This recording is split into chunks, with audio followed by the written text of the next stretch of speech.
జీవితంలో ఇప్పటి వరకు ఎన్నో కోల్పోయిన నాకు ఏది పెద్దగా బాధగా అనిపించలేదు. కానీ మొట్టమొదటిసారి నిన్ను కోల్పోవడం నాకు చాలా బాధగా ఉంది నాన్న. కొన్నిసార్లు ఇలా జరిగినందుకు ఆనందంగా కూడా ఉంటుంది. ఎందుకంటే కనీసం నువ్వైనా ఈ స్వార్థపు ప్రపంచం నుంచి దూరంగా చాలా ఆహ్లాదంగా బతుకుతూ ఉంటావని ఒక చిన్న ఆశ నాన్న. అయినా బాధ్యతగా ఉండే వాళ్ళకే ఎందుకయ్యా ఇన్ని కష్టాలు? దేవుడా ఎక్కడున్నావయ్యా? సరే నాన్న, నేను బయలుదేరాను, నీ దగ్గరికి వచ్చేస్తున్నాను.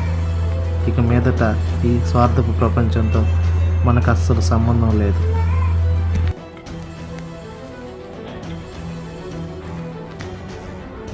నాన్న తేజ, ఇదేంటి నాన్న వయసులో ఉంది?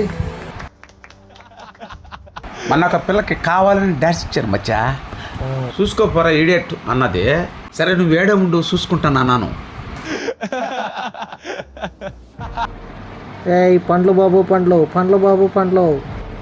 రోజు రోజుకి మీ ఓవర్ యాక్షన్ ఎక్కువైపోతుంది. ఉండండిరా, మా అక్కని తీసుకొస్తాను. నీకు దిక్కున్న చోట చెప్పుకోపోయా. వరస్ట్ ఫెలోస్, బౌ మని మళ్ళీ రోడ్డు మీద పడ్డారా?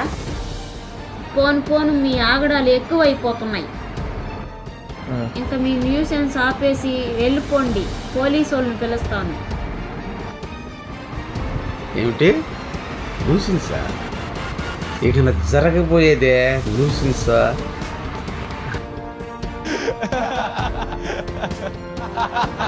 ఏం సింటూ వాడేవు, కానీ వాసన మాత్రం మత్తిక్కుపోతుంది. ఇప్పుడు నేను ఊరు కాపాడుతాను, నేను చూస్తా.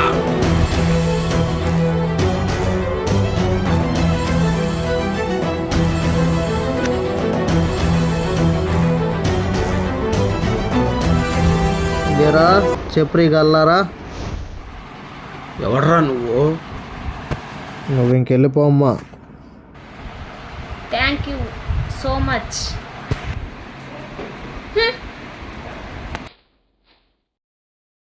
రే నువ్వు ఎవరో నాకు తెలియదు కానీ 5 సెకండ్లు టైం ఇస్తుండా, ఇక్కడి నుంచి దొబ్బి.